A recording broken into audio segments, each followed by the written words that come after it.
మీకందరికీ మన రక్షకుడును ప్రభువునైన యేసుక్రీస్తు వారి పరిశుద్ధ నామమున అందరికీ హృదయపూర్వక వందనాలు తెలియజేస్తున్నాను. ప్రియులారా, మనము అంత్య దినాల్లో ఉన్నామా అనేటటువంటి ఒక అంశం మీద మనము పోయిన ఎపిసోడ్లో మాట్లాడుకున్నాం. ఇప్పుడు 1000 ఏళ్ల పాలన సంఘము ఎత్తబడిన తర్వాత ఈ యొక్క 7 సంవత్సరాల శ్రమలు గతించిన పిమ్మట ప్రభువు రాకడ రాబోతుంది. ఆ రాకడ తర్వాత జరిగేటటువంటి హరిమగెద్దున యుద్ధము, ఆ యుద్ధములో ఈ యొక్క సాతాను సైన్యాన్ని ఓడించటము, వారిని 1000 సంవత్సరాలు పాతాళంలో బంధించి ఉంచటము, ఈ 1000 సంవత్సరాలు ప్రభువు యెరూషలేమును రాజధానిగా చేసుకొని ఈ ప్రపంచాన్ని పరిపాలిస్తాడు అని చెప్పి మనం పరిశుద్ధ గ్రంథం ద్వారా తెలుసుకున్నాం. ఈ అంశాలని మనము ధ్యానించుకోవాలి. ఇప్పుడు ధ్యానించబోతున్నాం. ఎందుకు అంటే మనము దేవుని కృపణకు పాత్రలమైన బిడ్డలుగా మన జీవితంలో బ్రతుకుతున్నాము. ఇది మనందరికీ తెలుసు. మళ్ళీ మనం చెప్పుకోవాలి కూడా. ఎందుకంటే మనము ఈ భూమి మీద శాశ్వతంగా బ్రతకటానికి వచ్చిన వాళ్ళం కాదు. మనది ఈ లోకము కాదు. మన రాజ్యము ఈ లోకము కాదు. మన పౌరసత్వం ఎక్కడుందంటే పరలోకములో ఉంది. ఆ పరలోకానికి చేసే ప్రయాణమే ఈ యొక్క లోకయాత్ర. ఈ ఒక సింపుల్ రీజన్ మనం గుర్తుపెట్టుకోండి. It is not our land. ఇది మన భూమి మనది కాదు. ఈ భూమి మనది కాదు. ఈ వస్తువు ఏవి నాయి కాదు, నీ కాదు. ఇదిగో నేను మరణిస్తే ఇదిగో ఆఖరికి ఈ బట్టలు వేసుకున్న ఈ బట్టలను మాత్రం నా మీద ఉంచుతారు. మిగతావి ఏవి కూడా నా దగ్గర ఉండవు. ఎందుకంటే నాది ఏది కాదు. ఈ ఇల్లు, ఈ లైటింగు, ఈ కెమెరాలు, ఈ సెల్ ఫోన్లు, ఇదిగో ఈ ప్లాట్ఫామ్, ఇవన్నీ ఏవి మనవి కాదు. ఇవే కాదు, నా భార్య, నా బిడ్డలు అన్నీ ఏమీ నావి కావు. దేవుని యొక్క పిలుపు అందుకొని నరుడా తిరిగి రమ్మని పిలువగానే నేనైనా వెళ్ళాలి, నా భార్య అయినా వెళ్ళాలి, నా పిల్లలైనా వెళ్ళాలి, మీరైనా ఎవరమైనా వెళ్ళాల్సిన వాళ్ళమే. ఎందుకనంటే it is not our land. Our mother land is heaven. There is our citizenship. అక్కడ మనకు పౌరసత్వం ఉంది. With the citizens of heaven. So just we are travellers. అయితే ఎందుకు ఈ ప్రయాణం పెట్టాడు దేవుడు అంటే ఈ ప్రయాణములో నీ క్యారెక్టర్ని ప్రభువు ఎస్టిమేషన్ వేస్తున్నాడు. How is your behaviour when you are travelling in this world. ఈ ప్రపంచంలో ఈ భూమి మీద బ్రతికేటప్పుడు నీ ప్రవర్తన ఎలా ఉంది, నీ జీవన విధానం ఎలా ఉంది అనే దాన్ని గమనిస్తున్నాడు. ఈ యొక్క గమనించిన దానిని బట్టి నీకు తీర్పు తీర్చబోతున్నాడు, నీకు బహుమతులు ఇవ్వబోతున్నాడు, నిన్ను దీవించబోతున్నాడు, నిన్ను శపించబోతున్నాడు. నీవెవరో నాకు తెలియదు అని చెప్పి నిన్ను పాతాళంలోనికి నెట్టివేయబోతున్నాడు. లేదా ఈ ప్రయాణము నువ్వు క్రమంగా సక్రమంగా చేస్తే నా ప్రియకుమారుడా క్షేమంగా తిరిగి వచ్చావా, కమాన్, ఇదిగో నీ కోసము సిద్ధపరిచిన ఈ విందులో నువ్వు పాలు పంచుకొని దేవుడు తన ప్రేమ విందులో నన్ను బిడ్డగా చేర్చుకొని ఆ యొక్క ఆనందించేటటువంటి ఆ మహాకృపను పొందడానికి మనం యోగ్యులుగా ఉన్నామా? ఈ ప్రయాణము డిసైడ్ చేస్తుంది. ఈ లోక ప్రయాణము మనం డిసైడ్ చేస్తుంది మన ప్రవర్తన ఏంటో. కాబట్టి ప్రియమైన వారులారా, ఇవాళ మనం మాట్లాడదలుచుకున్నది ఏంటంటే or we are eligible, or we are capable to join the kingdom of Jesus Christ. యేసుక్రీస్తు రాజ్యములో మనము నివసించటానికి, జీవించటానికి యోగ్యులమా, పాత్రులమా? కాబట్టి ఇది మనకు అవసరము. ఎందుకని? అది తరతరాలు యుగాలు ఉండేటటువంటి మరణము లేని, కష్టము లేని, శోధన లేని, కన్నీరు లేని, వేదన లేని, ముడతలు లేని, రోగాలు లేనటువంటి ఆ అద్భుత ప్రేమ రాజ్యాన్ని ప్రభువు నీ కొరకు నా కొరకు సిద్ధపరచడానికి వెళ్ళానని మనకు యోహాను సువార్త 14వ అధ్యాయంలో ఆయన చెప్తున్నారు. వాగ్దానముతో కూడిన నిబంధన. I will come back and at present ఇప్పుడు నేను ఎందుకు వెళ్తున్నానంటే మీకోసము నా తండ్రి సన్నిధిలో అనేకమైన నిర్మాణాలు నిర్మించి మిమ్మల్ని అక్కడ ఉంచడానికి నేను వెళ్తున్నాను. అవన్నీ సిద్ధపరిచినాక నేను వచ్చి మళ్ళీ మిమ్మల్ని తీసుకువెళ్తాను అని వాగ్దానం చేసినటువంటి ఆ ప్రభువు మాట మీద విశ్వాసం ఉంచిన ఓ క్రైస్తవుడా, నీవు ఆ క్రైస్తవ జీవితాన్ని జీవిస్తున్నావా? అలాగే అన్యులైనటువంటి వారలారా, మీరు దేవుని కృపకు పాత్రలవ్వటానికి నిజరక్షకుడైన దేవుడు యేసుక్రీస్తు అని మీరు ఎరిగి ఆయన దగ్గరికి రాగలుగుతున్నారా? గమనించండి, మేము అన్యులమే. ఈ భారతదేశంలో పుట్టిన ప్రతివాడు అన్యుడే. ఎందుకంటే ఎవ్వరము ఇది యేసుక్రీస్తు వారసులము కాదు. మేము కానీ మీరు కానీ మనందరం ఎవరు కేవలం విశ్వాసము ద్వారా, నమ్మకం ద్వారా మనము క్రైస్తవులుగా మారాము. క్రైస్తవులుగా జీవించడానికి ప్రయత్నం చేస్తున్నామే కానీ we are not at all belongs to Christianity.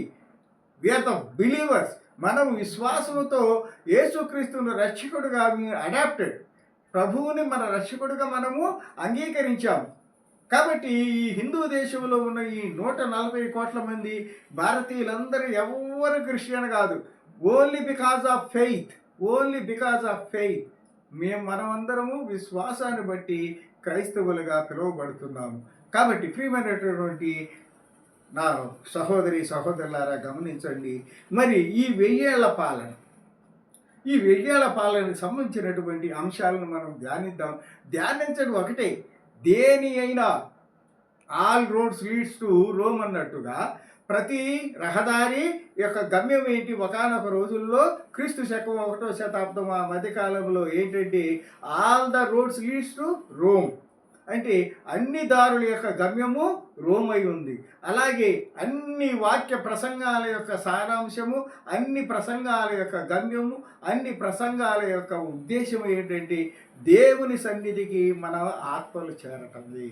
అలా చేరడానికి మనల్ని మనం సిద్ధపరచుకోవటానికి ఇదిగో మేము చెప్పే ఈ ప్రసంగాలు కానీ, మేము చెప్పే ఈ వాక్య బోధ కానీ, దీని యొక్క మర్మం ఏమై ఉన్నదంటే ఇది రహస్యం కూడా కాదు. దీని యొక్క సారం ఏమై ఉన్నదంటే అందరము రక్షణ పొందాలి. మనందరము పాపము నుంచి, శాపము నుంచి, సాతాను బంధనాల నుంచి విడుదల పొంది దేవుని కృపకు పాత్రలు కావాలి. కాబట్టి ప్రియమైనటువంటి వారలారా, దానిని తెలియజేయడం కోసం దానిని అనేక రకాలుగా ఇప్పటి వరకు మీరు దేవుని వాక్యం వినలేదా? నేను వినలేదా? అయితే మనం ఎందుకు ఎంతకాలం మరి మార్పు చెందకుండా ఇలాగే ఉన్నాము అంటే ఒక్కొక్క సమయము, ఒక్కొక్క కాలము దేవుడు మనకి కేటాయించి నిర్ణయించబడ్డాయి. ఆ సమయం వరకు మనందరము అన్యులుగానే బ్రతికాము. అయితే దేవుని కృప మన మీద ప్రసరించినప్పుడు మనము మారు మనసు, పాప పశ్చాత్తాపం పొంది దేవుని వైపు క్రైస్తవులుగా నడిచాం. కాబట్టి ఆ రీతిగా మన జీవితాన్ని ఎప్పటికప్పుడు సరిచేసుకుంటూ ముందుకు సాగవలసిన వారమై ఉన్నాము. ప్రత్యేకించి ఈ అంత్య దినాలలో దేవుని రాకడ అతి సమీపంగా ఉంది. అది ఎంతో కాలం లేదు. ఒకవేళ నేను చూడకపోవచ్చు, ఎందుకంటే నేను వయసులో పెద్దవాడిని కాబట్టి ఐ మే నాట్ సీ. దేవుని రాకడకు ముందే నేను కనుము ఇవ్వచ్చు. బట్ కొంత చిన్న వయసులో ఉన్నటువంటి మీరు లేదా దేవుని చేత దీర్ఘాయుషుగా దీవించబడిన మీరు ప్రభు రాకడం చూచే పరిస్థితి ఉంది.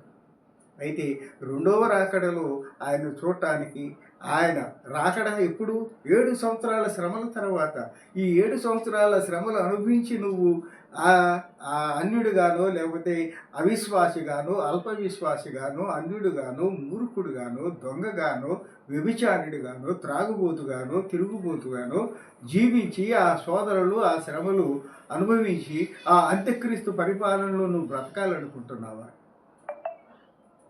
అలాగైతే నీవు రక్షింపబడినట్టు కాదు కదా. నువ్వు ఆ శ్రమలన్నీ అనుభవిస్తున్నావంటే అర్థమేంటో తెలుసా? నువ్వు రక్షణకు పాత్రుడు కాదు. కాబట్టి ఆ శ్రమల్లోకి దేవుడు నిన్ను ఉంచాడు. ఆ శ్రమల్లో ఉంచాడు అంటే అర్థమే నీవు రక్షణ పొందలేదని. ఎత్తబడే సంఘములో ఉన్నవారంతా ఎవరండి? దేవుని కృపకు పాత్రులైన బిడ్డలు, రక్షణలోకి నడిపింపబడిన బిడ్డలు. అనేక మంది హైందవుల్లో ఉన్నటువంటి వారు.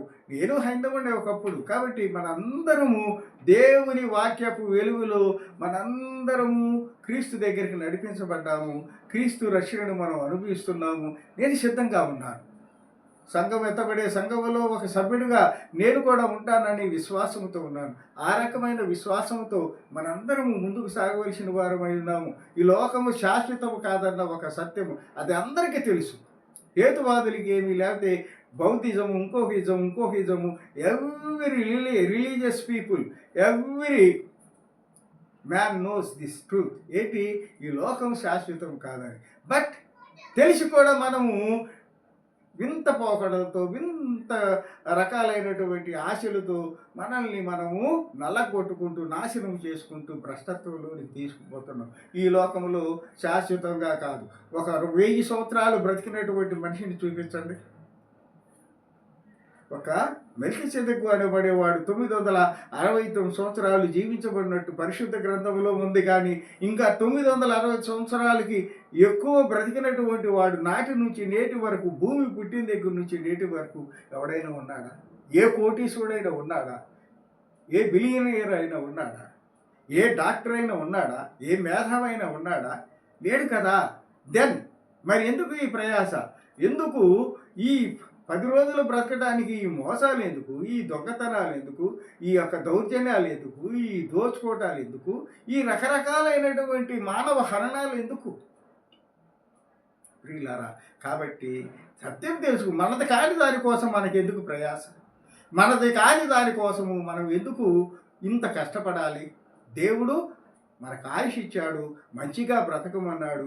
మంచిగా నీ జీవితాన్ని ముగించుకొని తిరిగి నరుడా, తిరిగి నా యొద్దకు రమ్మని నేను పిలిచినప్పుడు నా వద్దకు రాబోయా, నేను నీకు విశ్రాంతినిస్తాను. ప్రయాసపడి భారము మోయువారులారా నా యొద్దకు రండి, నేను మీకు విశ్రాంతినిస్తానని దేవుడు నీకు వాగ్దానం చేశాడు కదా. ఆ మాటని నమ్ము. ఎవడో పిచ్చోడు చెప్పిన మాట, హెచ్చోడు చెప్పిన మాట, ఓట్ల కోసం చెప్పేటటువంటి దొంగ మాటలు ఈ నమ్ముతున్నాము.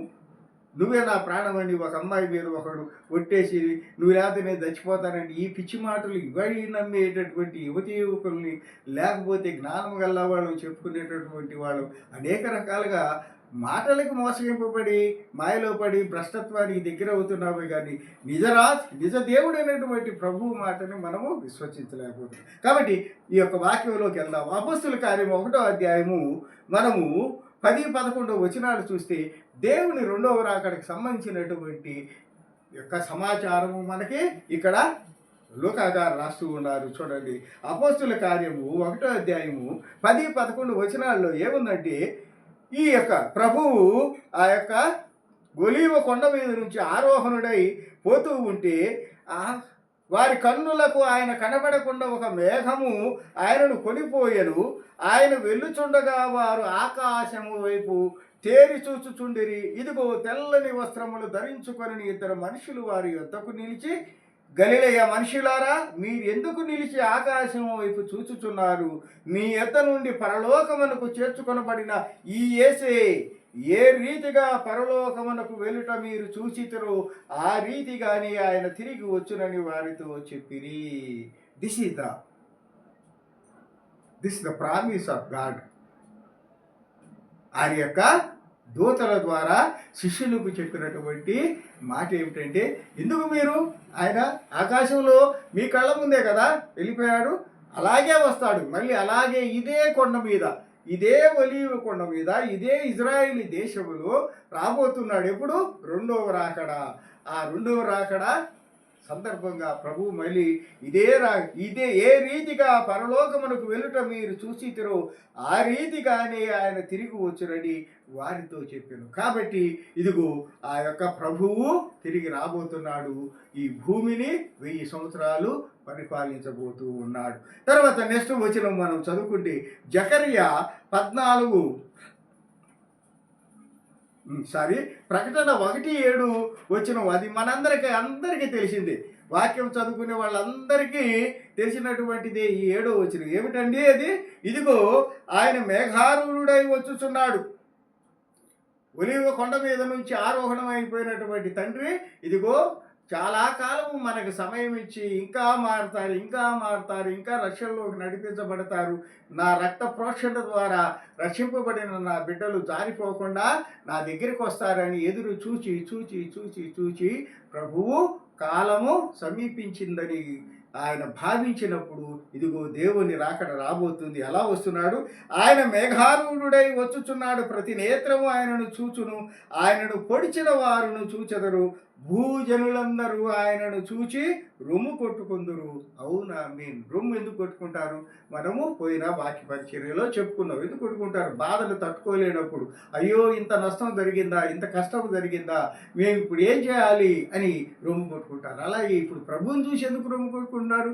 నీవా దేవుడువు, నీవా రక్షకుడివి, అయ్యో కొన్ని వందల మంది సేవకులు మీ వాక్యాన్ని చెబుతూ ఉంటే మేము నిర్లక్ష్యం చేసాం, పట్టించుకోలేదు, ఆ వాడే తక్కువ కొలపోడు దేవుడని, లేకపోతే వాడు ఇంకొక తెల్లోళ్ళ దేవుడని అట్లా అవమానకరంగా మాట్లాడి నిన్ను నీ యొక్క వాక్యాన్ని మేము నిర్లక్ష్యం చేశాము.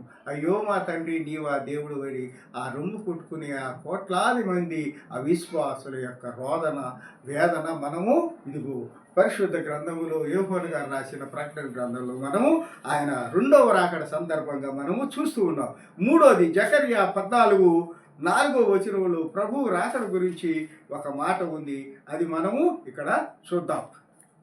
జకర్యా 14:4 వచనములు ప్రభువు ఎలా రాబోతున్నాడు ఇక్కడ కూడా జకర్యా ప్రవక్త కూడా చెప్పాడు. దాన్ని చూద్దాం. ఆ దినమన, ఏ దినమన? ప్రభు కృపాకాలము ముగిసిన తర్వాత మన లోకానికి ఎన్నో వందల సంవత్సరాలు ఆయన కాలం ఇచ్చి మారు మనసు పొందండి, రక్షణ పొందండి అని చెప్పేసి తన దాసుల ద్వారా సేవకుల ద్వారా సువర్తమానాన్ని అందించిన సంవత్సరాల తర్వాత ఇదిగో ప్రభువు ఎలా వస్తున్నాడు చూడండి. ఆ దినమున, కాలము సమీపించిన దినమున, దేవుని రెండవ రాకడ నిర్ణయించబడిన దినమున యెరూషలేము ఎదుట తూర్పు తట్టున ఉన్న ఒలీవ కొండ మీద ఆయన పాదములుంచగా, ఒలీవ కొండ తూర్పు తట్టునకు పడమటి తట్టునకు నడివికి విడిపోయి సగము కొండ ఉత్తరపు తట్టునకును సగము కొండ దక్షిణపు తట్టునకును జరుగును కనుక విశాలమైన లోయ ఒకటి ఏర్పడును. అక్కడి రాబోయే రోజుల్లో ఈ యొక్క యుద్ధము, హరిమోగిద్దుని యుద్ధము జరగబోతూ ఉంది. చూడండి ఎంత స్పష్టంగా క్లియర్ కట్గా. ఇంకా కూడా ఇలాంటి వాక్యము, ఇలాంటి హెచ్చరికని, ఇలాంటి దేవుని యొక్క పరిశుద్ధాత్మ శక్తితో రాయబడినటువంటి మాటలను కూడా మనం విశ్వసించకపోతే మనం ఇంకేమీ నమ్ముతామండి? మాయ మాటలు నమ్ముతుంటుంది, పిచ్చి మాటలు నమ్ముతుంటుంది, వ్యర్థమైన వాటిని నమ్ముతుంటుంది, దేనికి పలికిమాలను వాటి వాళ్ళ పూజలు చేస్తుంటుంది, పునస్కారాలు చేస్తుంటుంది, విలువైన సమయాన్ని, జీవితాన్ని వ్యర్థం చేస్తూ ఉంటుంది. చూడండి ఎంత చక్కటి హెచ్చరిక. అదే ఇజ్రాయెల్ దేశం కళ్ళకు కనపడతా ఉంది. అదే ఇజ్రాయెల్ దగ్గర ఒలీవ కొండ కళ్ళకు కనపడుతుంది. అదే ఇజ్రాయెల్ కొండ మీద నుంచి ఆరోహణమైన దేవుడు కనపడుతున్నాడు. అదే యేసుక్రీస్తు ఇజ్రాయెల్ దేశంలో చంపబడి, హత్య చేయబడి 3 రోజులు భూమిలో పాతిపెట్టబడిన సమాధి అక్కడే ఉంది. ఆయన నడిచిన ప్రాంతాలు అక్కడే ఉండి, ఎవ్రీథింగ్ ఈజ్ విట్నెస్. ప్రతిదీ మనకు సాక్ష్యంగా కళ్ళ ముందు కనపడుతూ ఉంటే కూడా ఇంకా మూర్ఖతర జనమా, మనల్ని ఏమనాలి? మనం మూర్ఖులు అనాలా? మనల్ని పశువుల కంటే, పశువులకు కూడా ఒక గుర్తుంటుంది కదండి. పొలానికి తీసుకెళ్ళి మేపటానికి తీసుకెళ్తే సాయంత్రం అవ్వగానే దాని యజమానిలు కనుక్కొని వచ్చేస్తుందండి. వచ్చి తొట్టిలో నీళ్ళు తాగిద్దండి, పక్కింటికి పోతండి. అలా పశువులకి అంత ఇంకిత జ్ఞానం ఉన్నప్పుడు మనుషులమైన మనము, విశిక్షణ జ్ఞానము కలిగిన మనము మన రక్షకుడైన దేవుడిని ఎందుకు గుర్తించలేకపోతున్నాం? ఆయన దేవుడని అనేక రకాలైనటువంటి నిరూపణలు అయినాక, సాక్ష్యాలు కళ్ళ ముందు కనపడుతున్నాక ఇప్పటికీ కూడా మన హృదయాలు ఎందుకు ఇంత కఠినం అయిపోయినాయి? ఎందుకు దేవుడిని రక్షకుడిగా అంగీకరించలేకపోతున్నాడు? అంటే మంచిగా బ్రతకాల్సి వచ్చిందనా? తప్పు చేసే పరిస్థితి ఉండదనా? తాగుబోతుగా ఉండలేమన్నా, వ్యభిచారిగా బ్రతకలేమన్నా, మోసం చేయలేమన్నా, దొంగతనాలు చేయలేమన్నా, ఎదుటివాడిని బూతులు తిట్టలేమన్నా, ఇవన్నీ చేయలేమన్నా? ఇవన్నీ ఏంటి? ఇవేమన్నా నీ కిరీటాలా? ఇవి కాదే నిన్ను నాశనానికి నడిపించే. వ్యభిచారుడివి, శబాష్, బాగా ఒక 20 మంది 30 మందితో కలిసి తిరిగావు. తర్వాత నీకు ఎయిడ్స్ వచ్చింది. నీ కళ్ళ ముందే నీ జనం అందరూ చూస్తూ ఉండగానే నువ్వు కృషించి కృషించి ఎముకలు కండలు ఎముకల గూడుగా మారి కళ్ళ ముందు నేను చచ్చిపోతున్నా అని భయంకరమైన రోగంతో చచ్చిపోతున్నాను. హత్య చేసావు. వాడు ఇంకోడెవడో వాడికి సంబంధించిన నిన్ను హత్య చేయడా? అట్లాగే మోసం చేసావు. వాడు నీకంటే తెలియగలవాడు నిన్ను మోసం చేయడా? తాగుతున్నావు. నీ లివర్ని, నీ కిడ్నీని నువ్వే పాడు చేసుకొని, నీ సంపదను పాడు చేసుకొని, నీ కుటుంబాన్ని నాశనం చేసుకొని, నీవు చివరికి కిడ్నీలు ఫెయిల్ అయ్యి, లివరు పాడయ్యి భయంకరంగా చావట్లేదా? ఇవన్నీ నిన్ను మరణానికి తీసుకెళ్తాయని తెలిసి కూడా వాటిని ప్రేమిస్తున్నావు. కానీ నిన్ను మరణం నుంచి విడుదల కలిగించి నిత్య జీవంలోనికి తీసుకెళ్ళి తరతరాలు యుగాలు మరణము లేదు, వృద్ధాప్యం లేదు, రోగం లేదు, నొప్పులు లేవు, బాధలు లేవు, కష్టం లేదు, కన్నీరు లేదు, ఇలాంటి ప్రేమరాజ్యంలోనికి తీసుకెళ్ళి నిన్ను అక్కడ పౌరసత్వం ఇచ్చి నిన్ను జీవింపజేస్తాను. నిత్యనూతన యవ్వనముతో నీవు కలకాలము జీవిస్తావని దేవుడు నీకు ఆపరిచి నిన్ను పిలుస్తూ ఉంటే ఆయన మాట మాత్రం పట్టించుకోవచ్చు. ఆయన పిలుపును మాత్రం నీవు స్వీకరించలేకపోతావు. ప్రియమైన సహోదరి సహోదరుల, గమనించండి, మనం ఏ రకమైనటువంటి మానసిక భ్రష్టత్వంలోకి వెళ్ళిపోయాం, ఎంత దౌర్భాగ్యమైన స్థితిలో ఉన్నాం. ఇది వాక్యము నా కోసం అని చెప్తుంది. ఇలా చెప్పడం వల్ల నాకేంటి ఉండబోయే ప్రయోజనం? రక్షణ నీకే కదా, నీ కుటుంబానికే కదా, నీ బిడ్డలకే కదా, నీ భార్యకే కదా, నీ భర్తకే కదా, నీ తల్లికే కదా, నీ తండ్రి. నీ రక్షణ కోసం నేనెందుకు ప్రాకులాడుతున్నాను అంటే క్రీస్తు ప్రేమ. క్రీస్తు ప్రేమ ఏంటో తెలుసా? క్రీస్తు ప్రేమ తనని పరిశీలతో పోసి సిలువకు మేకులు కొట్టి ఒళ్ళంతా కొరడాలతో కొట్టినటువంటి వారిని, తండ్రి వీరేం చేస్తున్నారో వీరిని క్షమించు అని ప్రేమించగలిగిన మహోన్నతుడైన ప్రేమ స్వరూపి అయిన యేసుక్రీస్తు బిడ్డలమని చెప్పుకుని నేను కానీ నీవు కానీ మనందరము ప్రేమించవలసిన వారమై ఉన్నాం. మన శత్రువును కూడా మనము ప్రేమించవలసిన వారమై, ఆ ప్రేమతోనే ఆ దేవుని కృపను బట్టి, ఆ దేవుని సత్యాన్ని బట్టి నీవు నశించుకోకూడదు, నీ కుటుంబం నశించుకోకూడదు. కులంతో నిమిత్తం లేదు, కులము మతం మనం పెట్టుకునేయండి. నేను ఎంఏ బీఈడి పిహెచ్డి, నేను చదువుకున్న చదువు నాకు కొంత జ్ఞానం ఇచ్చింది. ఈ కులాలు మతాలు ఇవన్నీ మనం పెట్టుకున్నాయి. ఈ కులము మతము మనల్ని రక్షణలోకి తీసుకెళ్ళదు, నిత్య జీవంలోకి తీసుకెళ్ళదు. కానీ నిత్య జీవంలోకి తీసుకెళ్లేది దేవుని పరిశుద్ధ గ్రంథపు వాక్యం. కాబట్టి ఈ 1000 ఏళ్ల పరిపాలనకు నీవు సిద్ధంగా ఉన్నామా? సంఘం ఎత్తబడుతుంది. ఆ ఎత్తబడే సంఘంలో నువ్వు ఉంటే ఈ శ్రమలు ఇవన్నీ అయిపోయినాక, ఈ యుద్ధం యుద్ధం అయిపోయినాక, శత్రు వినాశనం జరిగినాక, సాతానుని 1000 సంవత్సరాల పాతాళంలో బంధించినాక, అప్పుడు మనందరినీ ప్రభువు ఏ గలిబిలి లేనటువంటి భూమి మీదకి, కొత్త భూమిని, కొత్త ఆకాశమును సృష్టించి నిన్ను నన్ను ప్రేమతో తీసుకొచ్చి ఈ భూమి మీద మనల్ని పరిపాలకులుగా చేసి 1000 ఏళ్ల పరిపాలనలో నిన్ను నన్ను భాగస్వామిని చేయబోతున్నాడు. అలాంటి మహాకృపను భాగ్యాన్ని మనం ఎందుకు పోగొట్టుకుంటున్నాం? ప్రియులారా, గమనించండి, సిద్ధపడండి. దేవుని రాకడ సమీపించి ఉన్నది. దేవుని రాకడ సమీపించి ఉన్నది. నా మాట నమ్మండి. ఇజ్రాయేలులో జరిగిన సంఘటనలు కూడా నేను మీకు పోయిన వీడియోలో చెప్పాను. ఇవన్నీ మనల్ని హెచ్చరిస్తాయి. ఇప్పుడు కూడా మనం తెలుసుకోలేకపోతే, ఇప్పుడు కూడా మనం జాగ్రత్త పడకపోతే మనంత దౌర్భాగ్యుడు, దురదృష్టవంతుడు ఎవడు ఉండడు. కనుక చూడండి, యెషయా 2:2లోకి వెళ్దాం. అక్కడ కొన్ని విషయాలు మనము ధ్యానిద్దాం. యెషయా 2:2. యెషయా ప్రవక్తగా రాసిన యెషయా గ్రంథంలోని 2వ అధ్యాయంలో నుంచి 2వ వచనం ఒకటి ఉంది. దానిలో ఏముందో మనము ఈ 1000 సంవత్సరాల పరిపాలన గురించి, దేవుని 2వ రాకడ గురించి ఏముందో చూద్దాం. ఇక్కడ చూడు, అంత్య దినములలో పర్వతముల పైన యెహోవా మందిర పర్వత శిఖరమున స్థిరపరచబడి కొండల కంటే ఎత్తుగా ఎత్తబడును. ప్రవాహము వచ్చినట్లు సమస్త అన్యజనులు దానిలోనికి వచ్చేదరు. చూడండి, ఇక్కడ అన్ని జనులు అన్నారు. అన్ని జనులు అంటే నేనే చెప్పాను, మనందరం అన్ని జనులమే, భారతీయులమే. కానీ చుట్టుపక్కల ఉన్నటువంటి ఇశ్రాయేలీ దేశము కాకుండా ప్రపంచమంతా అన్ని జనులే. వాళ్ళు మాత్రము దేవుని స్వకీయ జనము. మిగతా వాళ్ళంతా మనమందరం అన్యులమే.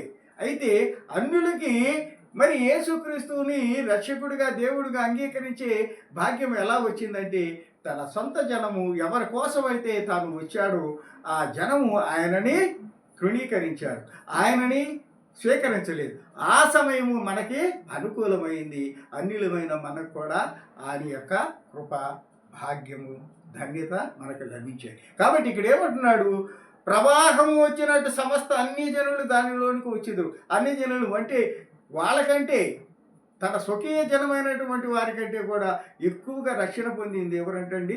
నీవు, నేను, మనం. ఎప్పుడైనా గుర్తుపెట్టుకోండి. మనము కొంతమందిని చూసినప్పుడు టీచర్స్ పిల్లలు ఒకానొక రోజుల్లో, ఎందుకంటే చాలా తక్కువ మంది చదువుకున్న రోజుల్లో మా చిన్నప్పుడు టీచర్స్ పిల్లల్లో ఎక్కువ మంది చదువు రాకుండా ఇబ్బంది పడ్డవాళ్ళు. అలాగే పోలీసుల పిల్లలు ఎక్కువ మంది చెడు వ్యసనాలకి బానిసలైనటువంటి వాళ్ళే. క్షమించండి ఎవరైనా బాధపడితే. మేము మా జీవితంలో మా చదువుకునే రోజుల్లో మా చిన్నతనంలో 60, 70 ఆ మధ్య కాలంలో టీచర్స్ పిల్లలు ఒక రకమైనటువంటి హిపోక్రసీకి అలవాటు పడి వాళ్ళు భ్రష్టులు అయిపోయేవాళ్ళు. పోలీసుల పిల్లలు తెలియకుండానే వాళ్ళు చెడు వ్యసనాలకి బానిసలయ్యేవాళ్ళు. అట్లాగే దేవుని బిడ్డలైనటువంటి ఈ ఇశ్రాయేలు జనాంగము దేవుని యొక్క ప్రేమను, ఆ విలువని గుర్తించక వాళ్ళు ఆయనని దూరం చేసుకొని నిర్లక్ష్యం చేసి భ్రష్టులైపోయి దూరస్తులయ్యారు. అదే సమయంలో అన్యులమైన బలహీనులమైన మనందరము ఆయన బిడ్డలుగా రక్షణ పొందటానికి అవకాశం దొరికింది. కాబట్టి యెషయా 2లో మనం ఏం చూస్తామంటే, అంత్య దినములలో పర్వతముల పైన యెహోవా మందిర పర్వతము, ఆ యెరూషలేము పట్టణము, ఆ దేవాలయము అన్నిటికంటే ఎత్తుగా ఉంటుందట. ఆ యొక్క భూ కదలికలలో ఒలీవ కొండ మీద ప్రభువు దిగినప్పుడు జరిగినటువంటి ఆ కదలికలలో ఈ యొక్క యెరూషలేము పట్టణం యొక్క కొండ సీయోను పర్వతం అన్నిటికంటే ఎత్తుగా ఉండి ఆ యొక్క ఎత్తైన మందిరంలో ప్రభువు నివాసము చేస్తూ ఉంటే ఆయనను దర్శించటానికి, ఆయన సన్నిధికి చేరటానికి ఇదిగో ప్రవాహము వచ్చినట్లు సమస్త అన్యజనులు దానిలోనికి వచ్చెదరు అని యెషయా ప్రవక్త గారు చెప్తున్నారు. నెక్స్ట్ వాక్యం చూద్దాం. ప్రకటన 16వ అధ్యాయములో మనం కొన్ని వచనాలని మనం చూద్దాం. ప్రకటన గ్రంథము 16వ అధ్యాయములో మనకి కొన్ని అంశాలు, ఎందుకంటే ఈ ఎక్కువ ఈ రెండవ రాకడికి సంబంధించినవి, అలాగే ఈ 1000 ఏళ్ల పాలనకు సంబంధించిన అంశాలన్నీ ఎక్కువ మనకి ప్రకటన గ్రంథంలోనే కనపడుతూ ఉంటుంది. మిగతా చోట్ల ఒకటి అలా వాక్యము మనకి హెచ్చరికలుగా ఉంటుంది. చూద్దాం ఇప్పుడు. ప్రకటన గ్రంథము 16వ అధ్యాయము 13, 14లో ఏముంటుందంటే, 16, 13, 14 వచనాలు ఏముంటుందంటే చూడండి. మరియు ఆ ఘటసర్పము నోట నుండి, క్రూరముఖము నోట నుండి, అబద్ధ ప్రవక్త నోట నుండి కప్పల వంటి 3 అపవిత్ర ఆత్మలు బయలువెడలగా చూచి తిని, అవి సూచనలు చేయనట్టి దెయ్యముల ఆత్మలే. అవి సర్వాధికారి అయిన దేవుని మహాదినమున జరుగు యుద్ధమునకు లోకమంతట ఉన్న రాజులను పోగు చేయవలనని వారి యొద్దకు బయలువెళ్ళి హెబ్రీ భాషలో హరమొగిద్దీనను చోటుకు వారును పోగు చేసేదరు. ఇదిగో దేవుని రెండవ రాకడ ఎప్పుడు జరుగుతుంది? ప్రభువు ఇక్కడికి రాగానే ఏం జరుగుతుంది? యుద్ధం జరుగుతుంది. తన మిగిలిపోయినటువంటి ప్రజలను కాపాడటం కోసము, ఈ యొక్క సాతాను జనాంగాన్ని అంతమొందించడం కోసము జరిగేటటువంటి ఆ యుద్ధం ఎక్కడ జరుగుతుందంట? హరమొగిద్దీను అనే చోటునకు యుద్ధం జరుగుతుంది. ఈ చోటునకు ఏ జరుగుతుందంటే చూడండి, దేవుని మహాదినమున జరుగు యుద్ధమునకు లోకమంతట ఉన్న ఈ యొక్క అన్యులైనటువంటి వారిని, లోకరీతిగా బ్రతికేటటువంటి ప్రజలను, రాజులను, అధికారులను పోగు చేయవలనని ఈ 3 అపవిత్రాత్మలు, అబద్ధ ప్రవక్త, తర్వాత క్రూరముఖము, ఘట సర్పము అనబడి ఈ అబద్ధ ప్రవక్త, ఆ తర్వాత అడ్డెక్కిరిస్తూ, ఆ తర్వాత మోసగాడైనటువంటి ఘటసర్పమైన సాతాను, ఈ ముగ్గురు కలిసి ప్రపంచవ్యాప్తంగా ఉన్నటువంటి తన అనుచరులను పోగు చేసి ప్రభుతో యుద్ధం చేయడానికి హర్మగిద్దంలో, ఈ యుద్ధం పూర్తయిన తర్వాత మనం చదువుకున్నట్లుగానే సాతాను బంధించబడతారు. తర్వాత చూద్దాం. 20, 44, 5 వచనాలు. హర్మగిద్దంలో యుద్ధం జరుగుతుంది. తర్వాత ఏం జరుగుతుందో చూడండి. 20వ అధ్యాయము 4, 5, 6 వచనాలు. అంతటా సింహాసనములను చూచి తిని. ఎవరు చూసింది సింహాసనాలను? ప్రవక్త అయినటువంటి యోహాను గారు. ఎలా చూశాడు? ఈ యొక్క పద్మాసు ద్వీపంలో జైలు చెరలో ఉన్నాడు కదా, దేవదూత వచ్చి ఆయన ఆత్మను పరలోకం తీసుకెళ్ళింది. ఆ ఆత్మ చూస్తుంది వీటన్నిటిని. కాబట్టి ఇప్పుడు యోహాను గారి ఆత్మ ఏం చూస్తుంది? అంతటి సింహాసనమును చూచి తిని, పరలోకంలోని సింహాసనం చూచిందట. వాటి మీద ఆసీనులైండు వారికి విమర్శ చేయుటకు అధికారం ఇవ్వబడిను, మరియు క్రూర మృగముకైనను దాని ప్రతిమకైనను నమస్కారము చేయక తమ నొసళ్ళ యందు గాని చేతులు యందు గాని దాని ముద్ర వేయించుకొనని వారిని యేసు విషయమై తామిచ్చిన సాక్ష్యము నిమిత్తమును దేవుని వాక్యము నిమిత్తమును శిరచ్ఛేదము చేయబడిన వారి ఆత్మలను చూస్తుంది. ప్రైతలా చూడండి, ఎంత అద్భుతమైన సన్నివేశం. ప్రభు మనలందరినీ రక్షించడం కోసము, మన అందరిలో విశ్వాసాన్ని కల్పించడం కోసము ఇదిగో తన అపోస్తులుడైనటువంటి ప్రవక్త అయిన యోహాను గారి ద్వారా ఎంత చక్కగా ఆ దృశ్యాల్ని, జరగబోయే దృశ్యాలని, అద్భుతమైనటువంటి పరలోక రాజ్య సన్నివేశాలని మనందరికీ తెలియజేస్తుంటే ఇంకా మనం సోమరులమై, ఇంకా మనము బద్ధకముతో, లెక్కలేనితనంతో బ్రతికితే మనకి ప్రభుకేం నష్టం లేదు. మనం ఎక్కడికి పోతాము? ఇదిగో పురుగు చావదు, అగ్ని ఆరదు. ఆ యొక్క భయంకరమైనటువంటి నరకాగ్నికి మనం పోతాం. అలా పోకూడదనే దేవుని ప్రయాస ఈ వాక్య పరిచర్యలోని ఉద్దేశం. కాబట్టి ఇక్కడ ఏమంటున్నాడు?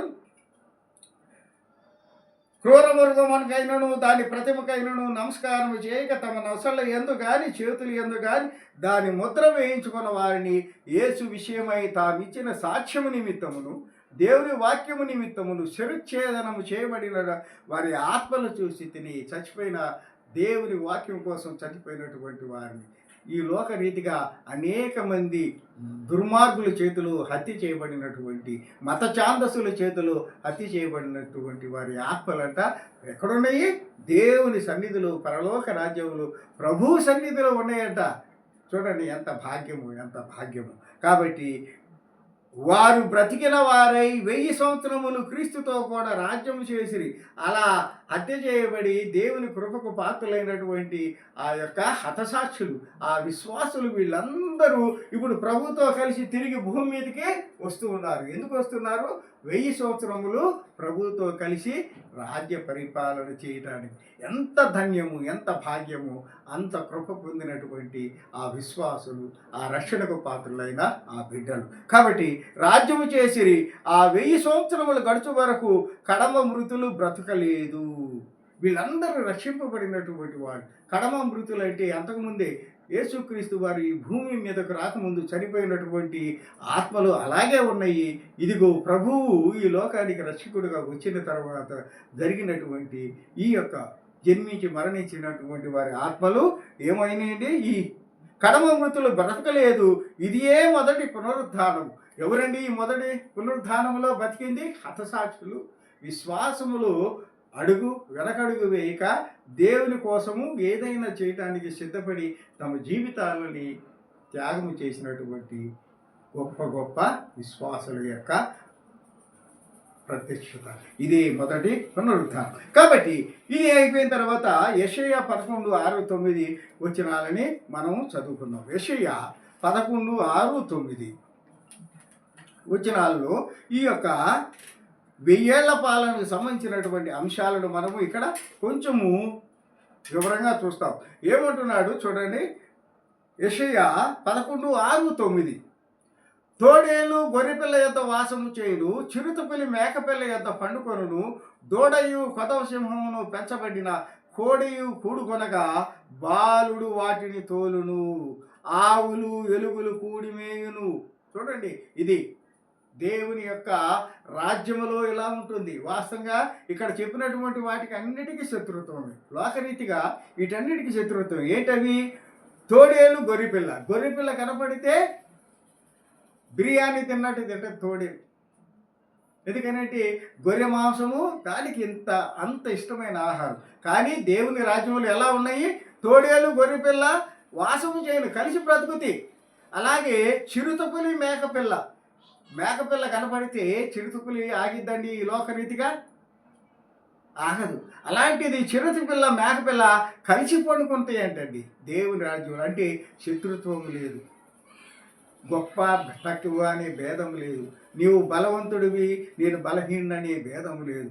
అందరూ దేవుని చేత సృష్టించబడిన వాళ్ళు అందరూ ప్రేమ కలిగినటువంటి జీవులుగా మారిపోయారు. చూడండి, తోడేలు గొర్రెపిల్ల కలిసి బ్రతుకుతాయి, చిరుతపులి మేకపిల్ల కలిసి పడుకుంటాయి, దూడ కొదవ సింహము పశువుల్ని తినేటటువంటి సింహము ఏం చేస్తుందండి, కోడెయు ఇవి కలిసి ఆహారాన్ని తింటూ ఉంటాయట. బాలుడు వాటిని తోడును ఎవరిని తోలుతున్నాడు, బలిసినటువంటి ఎద్దుల్ని దున్నల్ని. అలాగే కొదమ సింహము వయసులో ఉన్నటువంటి సింహాన్ని ఎవరు అజమాయిషి చేస్తున్నాడో తెలుసా, చిన్న బాలుడు సార్.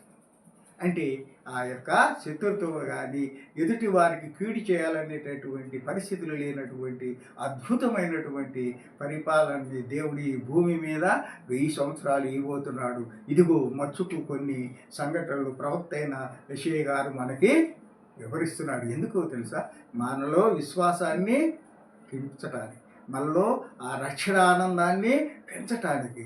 అయినా ఇవి కూడా విని మనము చెవిగలవాడు వినుగాక అంటే మాకు చెవే లేదు వినటానికి అన్నవారిగా మారిపోయాం. ప్రియులారా గమనించండి. అలాగే ఆవులు ఎలుకలు కూడి మేయును, వాటి పిల్లలు ఒక్కచోటనే పండుకొనును, ఎద్దు మేయినట్లు సింహము గడ్డి మేయును. ప్రైతల్లా, ఇప్పుడు మనం రక్త మాంసాలకు అలవాటు పడ్డాం, మనుషులు కూడా రక్త మాంసాలకు అలవాటు, జంతువులు అలాగే, పశువులు అలాగే, ప్రతి ఒక్కళ్ళము కూడా రక్త మాంసాలకు అలవాటు పడ్డాము. కానీ దేవుని రాజ్యములో ఎద్దు మేయినట్లు సింహము గడ్డి మేయును, పాలు కుడుచు పిల్ల నాగుపాము పుట్ట యొద్ద ఆటలాడును. పాలు తాగే పిల్లలు ఏమి తెలియకుండా పోయి పుట్ట మీద పోయి ఆడుకుంటారు. పావు లోపు ఉంటుంది, పావు గరిస్తే ఏనుగంతటి మహా పెద్ద ప్రాణే సరిపోతుంది. కానీ ఇక్కడ పాలు తాగే పిల్లవాడికి కూడా హాని చేయదంట. మిడినాగు పుట్ట మీద పాలు విడిచిన పిల్ల తన చెయ్యి చాచును, నా పరిశుద్ధ పర్వతమందంతటను ఏ మృగమును హాని చేయదు, నాశము చేయదు. సముద్రము జలముతో నిండి ఉన్నట్లు లోకము యెహోవాను గూర్చిన జ్ఞానముతో నిండి ఉండును. కాబట్టి ఇదిగో దేవుని జ్ఞానముతో ఆ లోకము నిండి ఉంటుంది. ఆ తర్వాత సముద్రము జలముతో నిండి ఉన్నట్లు లోకమంతా యెహోవాను గూర్చిన జ్ఞానముతో నిండి ఉంటుంది. నా పరిశుద్ధ పర్వతమందంతట ఏ మృగమును హాని చేయదు. యెరూషలేము ఆ ప్రాంతములో ప్రభువు నివాసం ఉంటున్న ఆ ప్రాంతములో ఏ జీవి ఏ విధమైనటువంటి హాని చేయదు, నాశము చేయదని దేవుని వాక్యం చెప్తుంది. అంటే ఎంత అద్భుతమైనటువంటి ఆ యొక్క 1000 ఏళ్ల పరిపాలన భూమి మీద జరగబోతుంది అని ప్రవక్త అయిన యెషయా గారు తెలియజేస్తున్నారు. అంతేకాకుండా మనం ఇంకా కొన్ని విషయాలు చూస్తే అనేకమైనటువంటి సత్యాలను మనం తెలుసుకుంటాము. యెషయా 65, 20, 21 వచనాలు కూడా ఒకసారి చూద్దాము. దానితో మనము ఈ యొక్క వాక్యాన్ని ముగిద్దాం.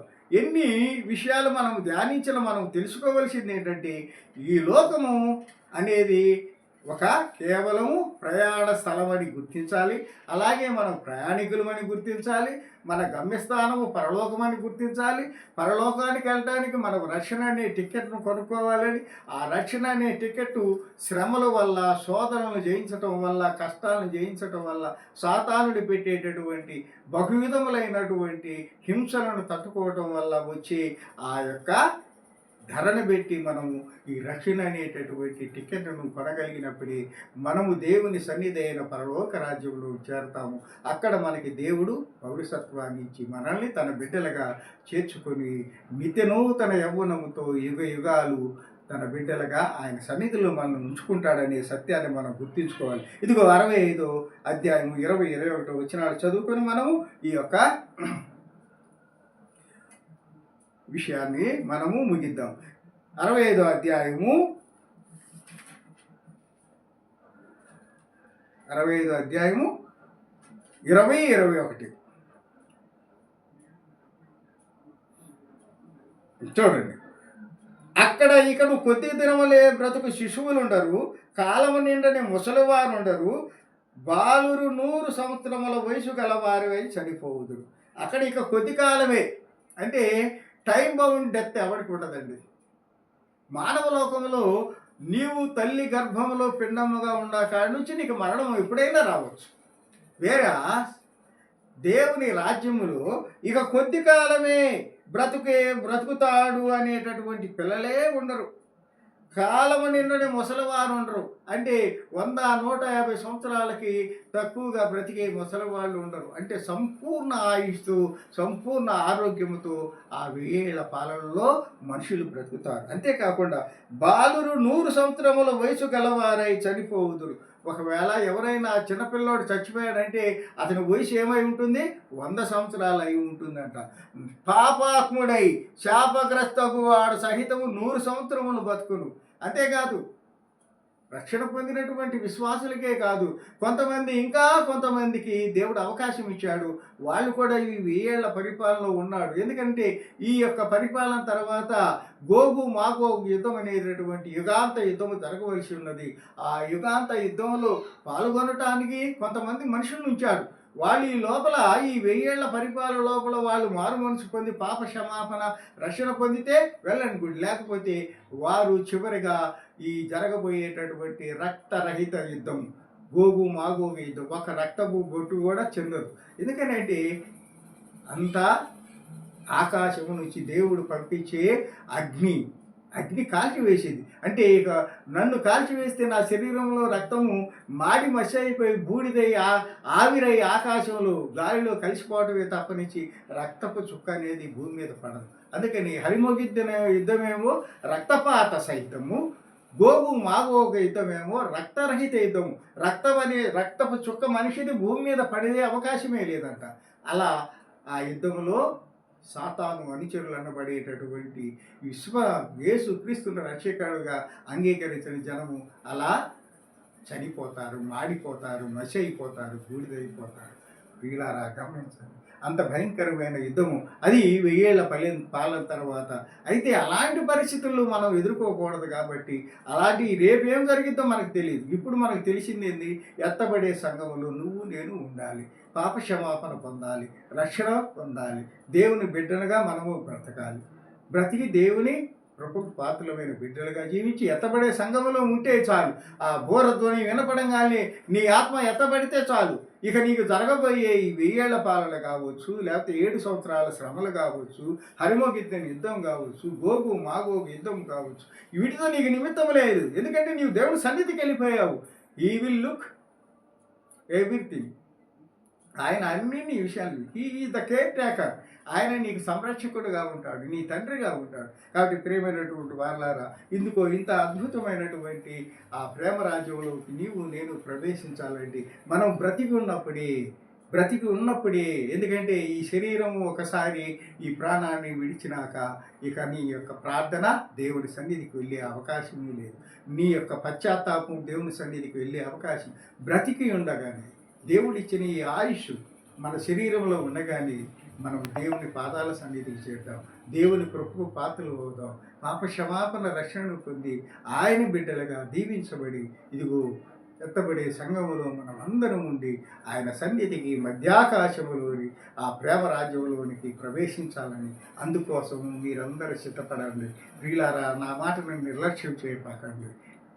ప్రేమతో చెప్తే నా మాటలు ఆలకించండి. దేవుని రాకడ చాలా సమీపంగా ఉంది. నా ప్రియమైనటువంటి వారలారా, ఇప్పటికైనా రక్షణ పొందండి, దేవుని కృపకు పాత్రలు కండి.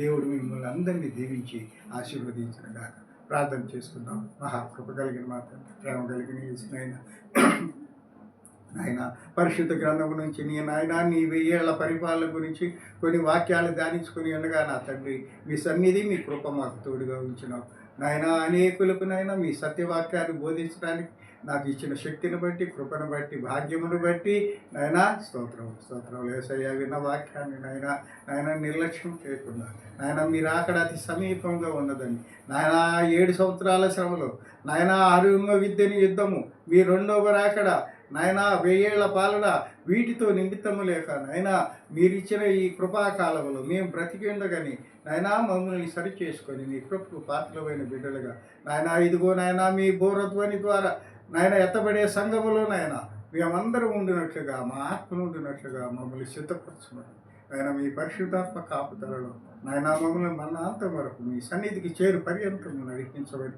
నా తండ్రి.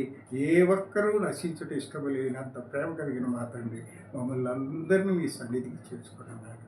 ఆ క్షమాపణ రక్షణ భాగ్యం అనుగ్రహించి అయినా మీ కృప తోడుగా ఉంచమని యేసునామమున ప్రార్థించి అడిగి వేడుకొంటున్నాం తండ్రి. ఆమేన్. ఆమేన్.